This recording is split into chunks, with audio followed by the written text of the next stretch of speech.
Coucou tout le monde, j'espère que vous allez bien. Aujourd'hui je vous retrouve pour une nouvelle vidéo et ça va être une vidéo point lecture concernant Le Chant d'Achille de Madeleine Miller aux éditions Pocket. C'est le deuxième livre de cette autrice que je lis et autant vous dire que j'ai autant adoré, si ce n'est plus, celui-ci que Circé que j'ai lu il y a à peu près un mois ou deux.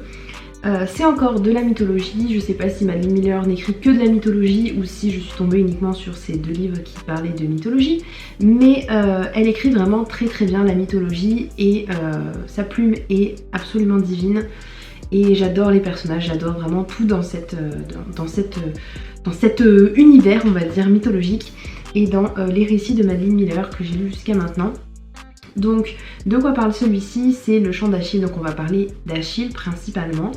Mais il faut savoir qu'on est dans la peau de Patrocle, qui est un garçon dont je n'avais jamais entendu parler avant ce jour.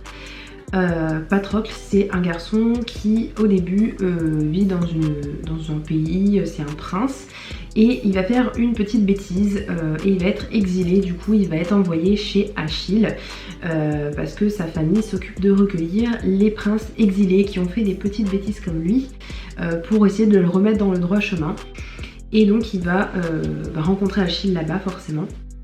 Donc Patrocle il vit sa petite vie tranquillement, il apprend des petits trucs, il va à l'école, etc. Et puis il croise Achille de temps en temps, mais Achille c'est, comme vous le savez, un demi-dieu qui est très puissant et qui du coup est un peu au-dessus de tout le monde. Ce qui fait qu'il ne va pas en cours avec les autres, il a son petit truc de ses petits cours de musique, ses cours d'épée et tout, vraiment à part parce qu'il a, en tant que demi-dieu, vraiment des capacités extraordinaires pour le combat notamment, et donc s'il s'entraînait avec un jeune de son âge, tout simplement il l'empalerait au premier coup quoi. Et bizarrement donc, enfin pas bizarrement mais disons que tout le monde l'adore, vous vous en doutez, tout le monde l'adule, tout le monde a une folle admiration pour lui.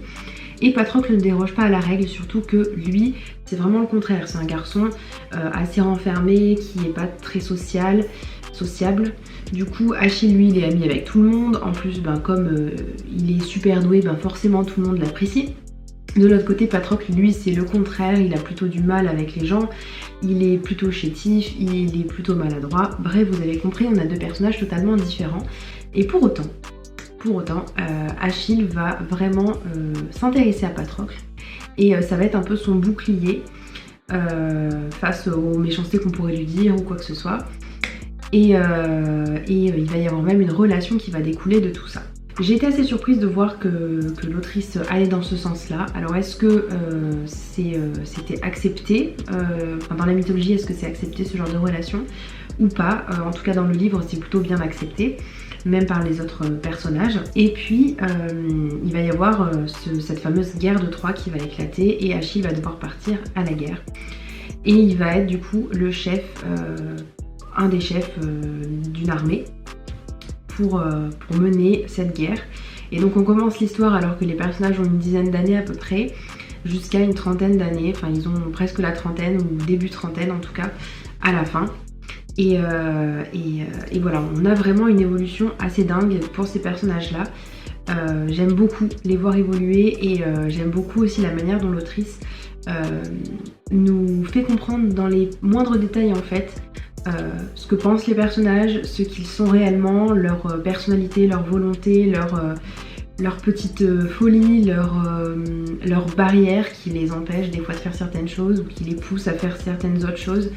Bref, c'est vraiment la psychologie des personnages je pense et l'une des plus pointues que j'ai pu lire. Et comme dans Circé c'est pareil, j'ai adoré découvrir les personnages et apprendre à les connaître en profondeur. Avec aussi bien leur bon côté que leur mauvais, hein, ça reste des personnages humains, ou en tout cas des personnages qui ont des mauvais côtés aussi si on peut dire ça. Donc voilà, vraiment je pense que c'est l'un des plus gros points positifs.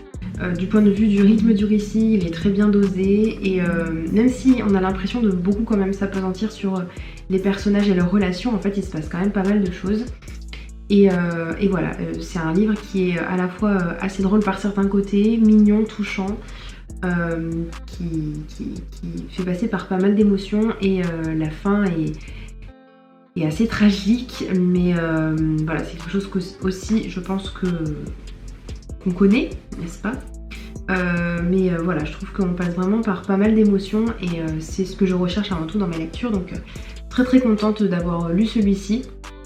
Et voilà, je pense que Madeline Miller est dans mes autrices préférées parce que vraiment sa plume aussi est super poétique et les descriptions, on ressent vraiment ce qu'elle nous dit, ce qu'elle nous écrit.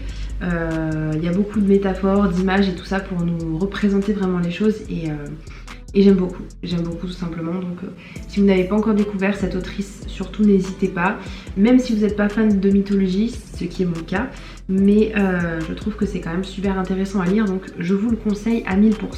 Voilà, c'est tout pour ma vidéo, j'espère qu'elle vous aura plu. Si vous avez lu ce livre, n'hésitez pas à me le dire en commentaire et moi je vous dis à bientôt dans une prochaine vidéo. Ciao ciao!